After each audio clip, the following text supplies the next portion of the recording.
America ఓ America. ఈ video April 19న మేము నిర్వహించిన లైవ్ షోలోని భాగం అండి. ఇది డీలిమిటైజేషన్ గురించి మేము చేసిన చర్చ. అది మీరు పూర్తిగా చూసే ముందు ఒక చిన్న విన్నపం. లైక్ కొట్టయ్యా, లైక్ కొట్టయ్యా, సబ్స్క్రైబ్ కొట్టండక్కా, సబ్స్క్రైబ్ చేయండన్నా. బోలమ్మ బోలక్క బోలయ్య బోలన్న. Let's get on with this delimitation issue అండి. కిరణ్ గారు, టేక్ ది లీడ్. లీడ్ అంటారంటే అంటే లీడ్ అంటే what ever, set it up, that's what I mean. అంటే సార్ 2023లో మహిళా రిజర్వేషన్ బిల్ అని చెప్పి ఒక బిల్లు పాస్ చేశారు సార్ ఇండియన్ పార్లమెంట్ లో. ఆ బిల్ ఏం చెప్తుందంటే, ఇండియన్ పార్లమెంట్ లో ఇప్పటికి మహిళల ప్రాతినిధ్యం తగ్గింది కాబట్టి మహిళల నారీ శక్తిని మనం పెంచాలి మహిళ అని చెప్పి మహిళలకి 33% రిజర్వేషన్ ఇస్తాము అని చెప్పారు. ఆ రిజర్వేషన్ దాంట్లో ఒక చిన్న క్యావియాట్ ఏం పెట్టారంటే, ఈ సెన్సస్ అయిపోయిన తర్వాత ఆ సెన్సస్ నెంబర్స్ ప్రకారంగా ఇస్తాము అని చెప్పారు. నాకు అంటే సెన్సస్ కి మహిళా రిజర్వేషన్ బిల్ కి ఎలా సంబంధం అనేది నాకు తెలియదు, కానీ అది పెట్టారు. అది పెట్టిన తర్వాత సెన్సస్ మనకి ఇండియాలో ఇట్ యూస్ టు బి ఇప్పుడు 1971, 81 అట్లా వచ్చేది. ఇప్పుడు ఏంటి 2026 లో సెన్సస్ నడుస్తుందా? 1881 నుంచి ఇప్పుడు వరకు ప్రతి 10 సంవత్సరాలకి మీరు అన్నట్టుగా 1801, 1881, 1891 అట్లా ప్రతి సంవత్సరం ప్రతి 10 ఏళ్ళకి ఒకసారి సెన్సస్ అవుతుంది. సెన్సస్ కి అంటే 2 ప్రోగ్రామ్ ఉంటాయి సార్. ఒకటేమో మనకి ఎన్ని ఇళ్ళు ఉన్నాయి, ఆ జాగ్రఫికల్ గా మారిందా అని చూస్తారు. అది చేసిన తర్వాత జనాభా లెక్కలకు వెళ్తారు అనమాట. ఈ 2021 ఒక్కసారే ఆ జనాభా లెక్కలు చేయలేదు. దానికి చెప్పింది ఏంటంటే, మన కోవిడ్ వచ్చింది కాబట్టి చేయట్లేదు, తర్వాత చేస్తాము అని చెప్పారు. చెప్పిన తర్వాత అది చెప్పారు, బాగానే ఉంది. సో 2023లో మహిళా రిజర్వేషన్ బిల్లు పాస్ చేశారు. దానికి ఏం చెప్పారు, వచ్చే సెన్సస్ లో ఉన్న లెక్కల ప్రకారంగా మహిళా రిజర్వేషన్ అమలు అవుతుంది అని చెప్పారు. మహిళలు అనేవాళ్ళు మనకి దేశంలో ప్రతి 100 మంది పురుషులకి 991 మంది 92 మంది మహిళలు ఉన్నారు ఇవాళ రోజున రఫ్లీ. సో అలా లెక్కలు చూసుకుంటే అసలు మనకి ఈ సెన్సస్ లెక్కలకి దానికి సంబంధం లేదు, కావాలని అది పెట్టారు. ఇప్పుడు కొత్తగా దాన్ని ఏం చేశారు, 2023 చట్టాన్ని పాస్ చేసి అప్పుడు అన్ని సకల పక్షాలు పాస్ చేసినవి అయిపోయింది. 2026లోకి వచ్చేటప్పటికి డీలిమిటేషన్ ని దాంతో పాటు యాడ్ చేశారు. దాంతో పాటు యాడ్ చేసి ఏం చెప్తారంటే, 33 నుంచి 50కి చేశారా? లేదు 50కి చేయలేదు సార్. 33% మహిళా రిజర్వేషన్ ఉంది. మహిళా రిజర్వేషన్ సేమ్ నంబరే. మహిళా రిజర్వేషన్ కి ఏమో 2011 సెన్సస్ ప్రకారంగా చేస్తాము.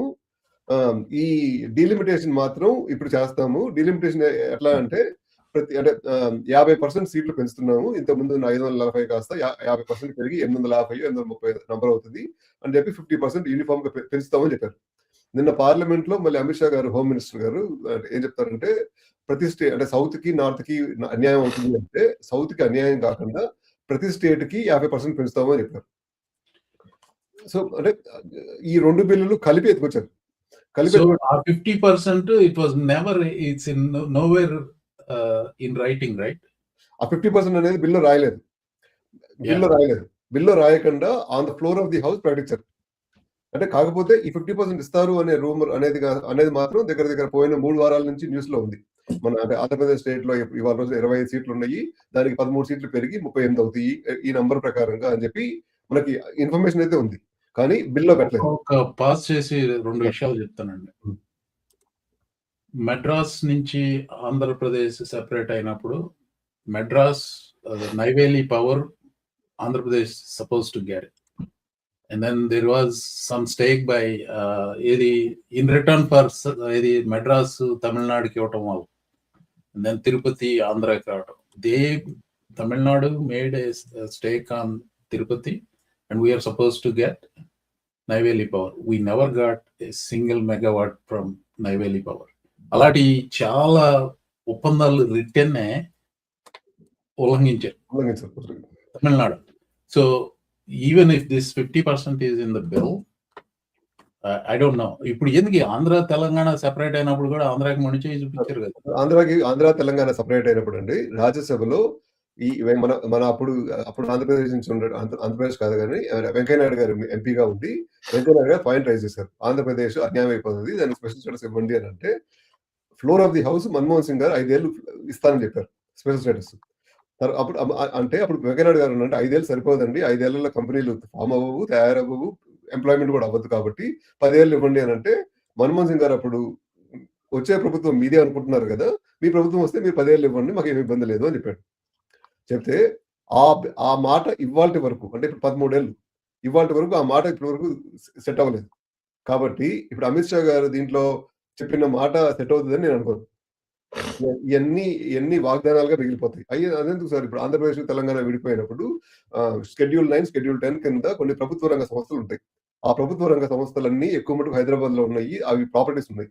ఆ ప్రాపర్టీస్‌కి సంబంధించి 2 రాష్ట్రాలుగా విడిపోయినప్పుడు 54-47%, 53-47 ఆ లెక్క ప్రకారంగా అంటే జనాభా నిష్పత్తి ప్రకారంగా ఆంధ్రప్రదేశ్‌కి ఆ ఆస్తుల్లో భాగాలివ్వాలి. ఇవాల్టికి 13 ఏళ్ళు ఇవాల్టి వరకు కోర్టులో కేసులు నడవట్లేదు. ఏమీ అవ్వట్లేదు సార్. ఇంకా స్టార్ట్ కూడా కాలేదు. దాని మీద కూడా కేంద్రం ఏమి చర్యలు తీసుకోదు. అంటే నేననేది అంటే ఇవన్నీ మనకి పార్లమెంట్ వాల్యూ ఎంత అనేది మనకు తెలుస్తుంది. అంటే ఈ బిల్లు తెచ్చిన దాంట్లో చాలా పెద్ద పెద్ద తప్పులుంటాయి సార్. అంటే ఏమంటారంటే నారీ శక్తి అనే పేరుతో ఈ డీలిమిటేషన్స్‌కొచ్చారు. మీకు దీంట్లో ఉన్న మేజర్ కిటికీ ఏంటంటే అండి, పార్లమెంట్‌లో ఇవాళ రోజున అంటే 2023లో ఈ బిల్లు పాస్ అయింది సార్. మహిళా బిల్లు. 2023లో పాస్ అయిన తర్వాత 2024లో మనకి జనరల్ ఎలక్షన్స్ అయింది. జనరల్ ఎలక్షన్స్ అయినప్పుడు బీజేపీ వాళ్ళు గనక మహిళలకు అన్ని సీట్లు ఇవ్వాలి అని అనుకుంటే, వాళ్ళు పోటీ చేసిన 440 సీట్ల మహిళలకు ఇచ్చింది 69 సీట్లు. యాహ్! అంటే 69 సీట్లు అంటే నాట్ ఈవెన్ అంటే 16% ఇచ్చారు వాళ్ళు పోటీ చేసిన సీట్లలో. మొత్తం సీట్లు కాదు మళ్ళీ. మొత్తం 540 సీట్లు. సో బాటమ్ లైన్ ఏంటంటే అంటే వాళ్ళు చెప్పేది ఒకటి, చేసేది ఒకటి. అప్పుడే కాదు సార్. ఇవాళ రోజున ఇప్పుడు బెంగాల్ ఎలక్షన్స్ నడుస్తున్నాయి. బెంగాల్‌లో బీజేపీ వాళ్ళు మహిళలకు ఇచ్చిన సీట్లు 9%. అస్సాంలో ఎలక్షన్స్ నడుస్తున్నాయి. అస్సాంలోను మహిళా ఎమ్మెల్యే అదే అభ్యర్థులు. ఇప్పుడు అంటే మీరు చెప్పేదానికి మోడీ తప్పుకుని ఒక ఆడ ప్రైమ్ మినిస్టర్‌ని పెట్టమనండి. చెప్పేదానికి నారీ శక్తి చేసేదానికి మీద సంబంధమే ఎందుకు? ఉండదు. అసలు చెప్పేదానికి చేసేదానికి సంబంధం ఉండదు. యాహ్! మహిళా బిల్ అంటారు గానీ చెప్పేది ఒకటి, చేసేది ఒకటి ఉంటది. So basically they are not acting in good faith. Sir అదే కదా sir. That's what I believe. అదే కదా సార్. ఇప్పుడు చంద్రబాబు నాయుడు I గారు don't సపోర్ట్ trust. చేస్తున్నారు కదండీ. చంద్రబాబు నాయుడు గారు బిల్ సపోర్ట్ చేస్తున్నారు కదండీ. మన ఆంధ్రప్రదేశ్ అవునండి. ఆయనకేమైందండి? అంత దొబ్బుడా? I mean what is wrong with Chandrababu Naidu గారు? I mean why is he supporting this? Andhra Pradesh నుంచి 25 మంది ఎంపీలు సార్. ఇవాళ రోజున పార్లమెంట్‌లో ఉన్న ఎంపీలలో ముగ్గురు. 25లో ముగ్గురే మహిళలు. ముగ్గురు మహిళలు. అంటే ఇప్పుడున్న ఈ 33% ప్రకారంగా యేసుకుంటే 3+3+2 అంటే ఎంత అవ్వాలి సార్? 6, 8 మంది ఎంపీలు ఉండాలి. అంటే 5 ఎంపీలు. అసలు మనకి మనం ఏమనుకుంటాం అంటే మనం తెలివైనోళ్ళం అనుకుంటామో గాని నేను అనుకోవట్లేదండి. సార్ నన్ను కలుపుకోవాలి. పార్లమెంట్‌లో ఉన్నోళ్ళు ఇవాళ రోజున బాగా అయితే 70 మంది ఎంపీలు ఉన్నారు సార్. మహిళా ఎంపీలు. ఈళ్ళు ఇచ్చిన 33% ప్రకారంగా 540కి లెక్కేసుకుంటే 170, 180 మంది రావాలి మహిళా ఎంపీలు. వాళ్ళ కాళ్ళు వాళ్ళు ఎప్పుడైనా నరుక్కుంటారా సార్? అంటే 100 మంది ఎంపీలు. ఇవాళ రోజున వాళ్ళు గనక మహిళా బిల్లుకి ఓటేస్తే 100 మంది మరి రిటర్న్ అవ్వరు. అందుకని బీజేపీ ఏం చేసింది తెలివిగా 50% సీట్లు పెంచుతున్నాం అంది. 50% సీట్లు పెంచేటప్పటికి ఏమవుతది? కొత్తగా 33% యాడ్ అవుతాయి సీట్లు. ఆ 33%లో మహిళలకు అడ్జస్ట్ చేద్దాం అనే ప్లాన్‌తో పెట్టారది. ఎందుకంటే పార్లమెంట్‌లో ఉన్నోళ్ళు ఎవరు ఆళ్ళ కాళ్ళు ఆళ్ళకి నరుక్కోరు కదా! రేపు లాటరీలో మీ సీట్ రావచ్చు, నా సీట్ రావచ్చు, లేకపోతే మోహన్ గారి సీట్ రావచ్చు. ఎవరి సీట్ వస్తే ఎవరు నష్టపోతారు కావాలని? అంటే పైగా బీజేపీ వాళ్ళు ఇచ్చిన సీట్లు కూడా చూడండి సార్. మా హైదరాబాద్ పార్లమెంట్ సీట్ ఇచ్చారండి. హైదరాబాద్ పార్లమెంట్ సీట్ నాకు తెలిసి 1960 నుంచి ఇప్పటి వరకు ఎంఐఎంఎల్ఏ గెలుస్తారు. అది మహిళలకు ఇచ్చే లాభం. తెలంగాణ నుంచి మహిళలు ఇద్దరే సార్ ఉంది ఎంపీలు. 17 మందికి 2 ఎంపీలు ఉన్నారు. ఎక్కడ వాళ్ళు చెప్పేదానికి, వాళ్ళు చేసేదానికి సంబంధమే ఉండదు సార్. సో నేను ఇంకోటి చెప్తానండి. ఈ బ్రాండింగ్ ఏదైతే ఉందో చూసారా? నారీ శక్తి. అబ్బో! Why are you against Nari Shakti? Why are you against empowering women అనేది ఇప్పుడు వాళ్ళ ఎలక్షన్ స్లోగనీరింగ్ కాబోతుంది. ఈ దరిద్రం అన్ని దేశాల్లోనూ ఉంది. అమెరికాలో కూడా ముఖ్యంగా Republicans are very good at coming up with SAFE Act. Why are you against ఏది voter ID? Why are you against voter ID అంటే సేఫ్ యాక్ట్. యాక్ట్ బ్రహ్మాండంగా ఏదో అతికేలాగేటట్టు పెడతారు. ఇది బిగ్ బ్యూటిఫుల్ బిల్ ఇలాంటివన్నీ. అంటే నోట్లో ఇప్పుడు నేను క్లాస్‌లో చెప్తా ఉంటాను. ఐఐజేఏ అంటే చెప్పండి మీరు? అది infrastructure bill. Infrastructure investment and jobs act IIJA. అది బైడెన్‌ది. That's like one of the biggest bills he passed. $1.2 trillion. ఇప్పుడు ఆడన్నిటికి డబ్బులు ఈళ్ళేమి ఒక రకంగా చెప్పాలంటే పొలిటికల్‌గా ఎదవ సన్నాసులు డెమోక్రాట్స్. సో ఈ ఇందులో మనీస్ అన్ని ఎలకేట్ అయినాయి ఎక్కువగా రెడ్ ఏరియాకి, టెక్సస్ కి, ఓక్లహోమా ఇటువంటి చోటకి వెళ్ళినాయి అవన్నీ. ఆ బిల్లుకి ఓటుకి వ్యతిరేకంగా ఓటేసిన రిపబ్లికన్స్ రిబ్బన్ కటింగ్కి వెళ్ళి ఇది ట్రంప్ కి వాళ్ళు క్రెడిట్ తీసుకుంటారు. నాకు బీజేపీకి దీనికి ఏమీ తేడా కనపడదు.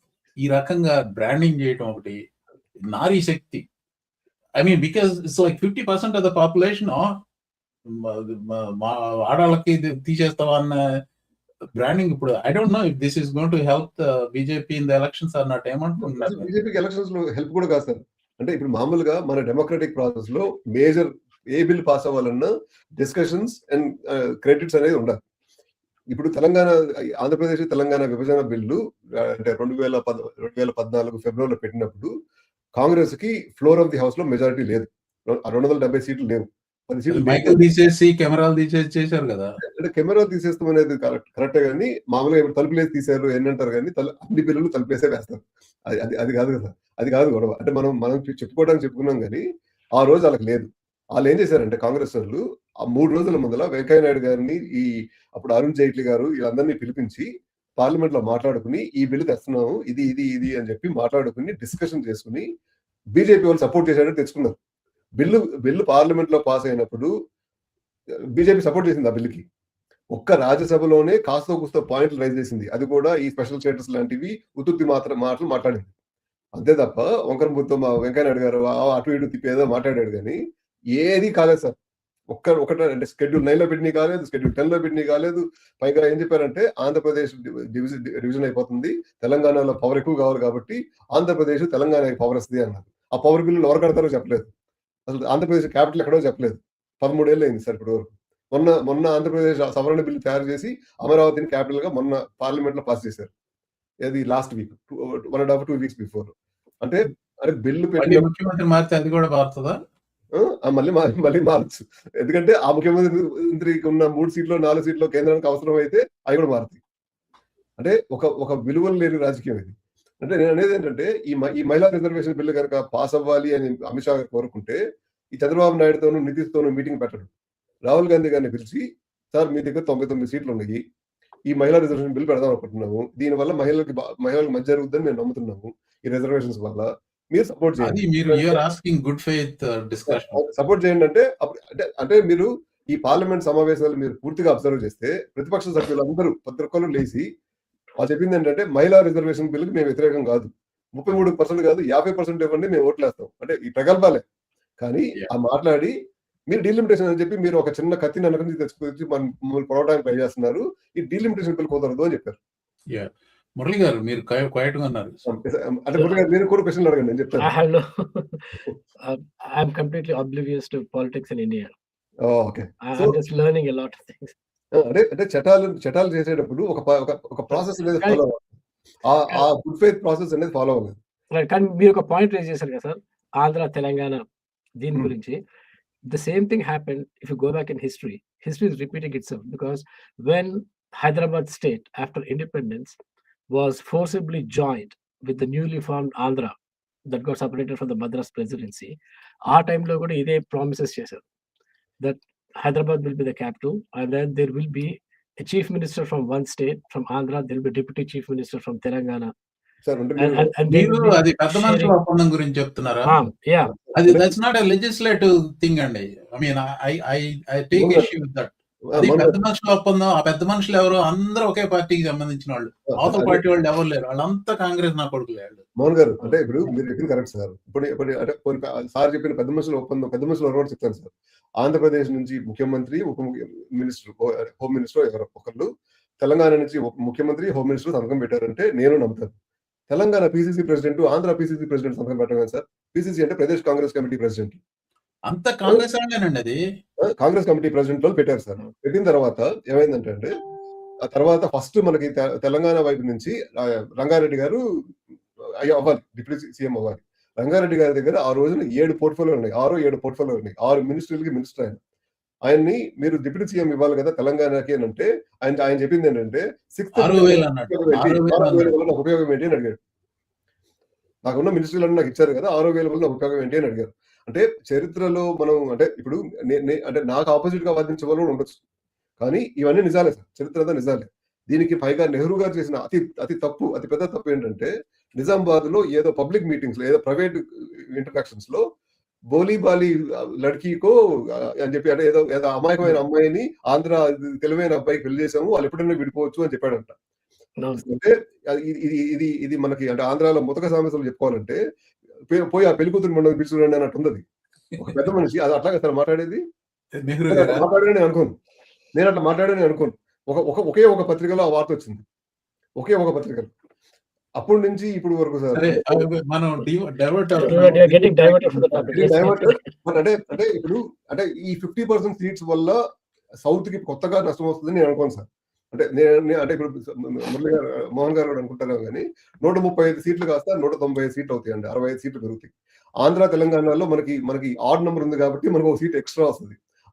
ఆంధ్రాలో 25 సీట్లు కాస్త 13 సీట్లు పెరుగుతాయి. అంటే 26కి 13 పెరగాల్సింది 25కి 13 పెరుగుతుంది. తెలంగాణలో 17కి 9 పెరుగుతున్నాయి కాబట్టి ఆరకు ఒకటి ఎక్స్ట్రా వస్తుంది. మన తెలుగు రాష్ట్రాలకు 2 సీట్లు పార్లమెంట్ సీట్లు ఎక్కువ పెరుగుతాయి ఇంకా ఈ డిలిమిటేషన్ వల్ల, ఉపయోగమే. కానీ వీళ్ళు మహిళా రిజర్వేషన్ బిల్ అన్న ప్రతిసారి ఆపోజిషన్ నుంచి వచ్చే మేజర్ గొడవ ఏంటంటే, బీసీ మహిళలకు ఏం చేస్తున్నారు, ముస్లిం మహిళలకు ఏం చేస్తున్నారు అని చెప్పి ఎత్తుకొచ్చేటప్పటికి ఆ మెయిన్ బిల్ పాస్ అవ్వదు. ఇప్పుడు ప్రధాన ప్రతిపక్షము పాలక పక్షము ఒప్పుకునేది ఏంటంటే, ఇప్పుడు కొత్తగా చేసే సెన్సస్ లో మేము కులగణనాలు కూడా తీసుకుంటాము, బీసీలు, ఎస్సీలు, ఎస్టీలు ఈ నంబర్లన్నీ తీసుకుంటాము, ఆ ప్రకారంగా మేము ఈ చట్టసభలకు ఎన్నిక అయ్యేటట్టుగా చట్టాలు చేస్తాము అని చెప్తున్నారు. ఇది నా దృష్టిలో ప్రతిపక్షాలు తీసుకున్న మాస్టర్ స్ట్రోక్స్ అనేది. ఇది కనుక అయితే హిందూ ఓటు సాలిడ్ గా ఒక బీజేపీ వైపు ఉండే హిందూ ఓటు కాస్త నేను బీసీ, నేను ఎస్సీ, నేను ఇప్పుడు ఏదో ఒక ఛాన్స్ తీసుకోవాలి. తీసుకునేటప్పటికి ఈ సాలిడ్ ఓటు కాస్త బీజేపీకి వెళ్ళేది డివైడ్ అయ్యే ఛాన్సెస్ ఎక్కువ ఉంటాయి. సో ప్రతిపక్షం ఆడింది డ్రామా.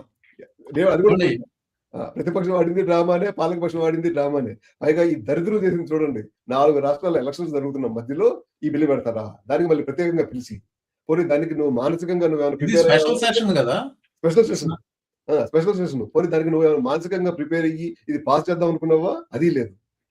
నేను అడిగేది ఒకటే సార్, 2021లో నీ సెన్సస్ అవ్వాలి. 2021 నుంచి ఇప్పటి వరకు దాదాపుగా మనకి 5 ఏళ్ళకి ఒకసారి ఎమ్మెల్యే ఎలక్షన్లు కానీ పార్లమెంట్ ఎలక్షన్లు కానీ జరుగుతాయి.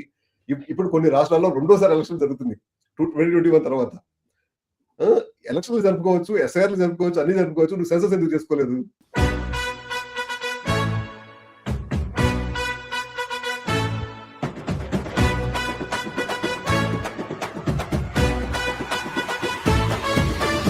అమ్మల్లారా ఓ అయ్యల్లారా, మా ఛానల్ రోజు చూస్తున్నారా,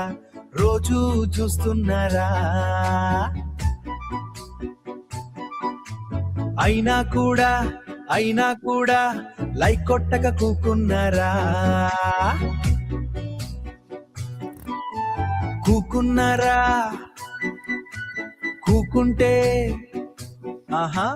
కూకుంటే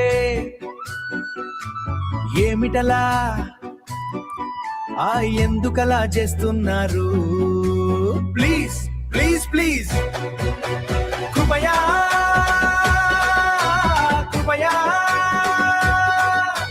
దయమాడి దయవు చేతు,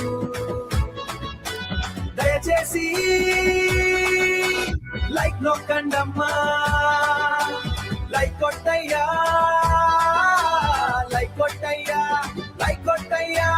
సబ్స్క్రైబ్ కొట్టండక్క, సబ్స్క్రైబ్ చేయండన్నా.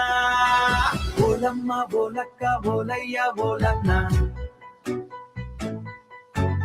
ఓలమ్మ ఓలక్కో ఓలయ్యో ఓలన్నో. ఆ లైక్ బటన్ నొక్కండి, ఆ లైక్ బటన్ నొక్కండి, ఆ లైక్ బటన్ నొక్కండి. లైక్ లైక్ లైక్ లైక్ మీరు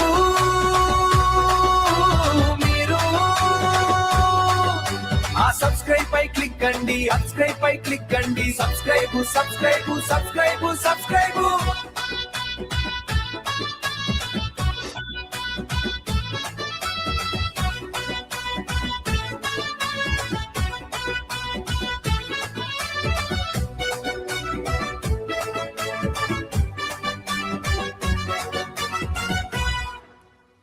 అందరికీ థ్యాంక్స్. ఇట్లు లైక్ చేయమని, సబ్స్క్రైబ్ చేయమని అడగటం చేత కానీ మీ ప్రొఫెసర్ మోహన్.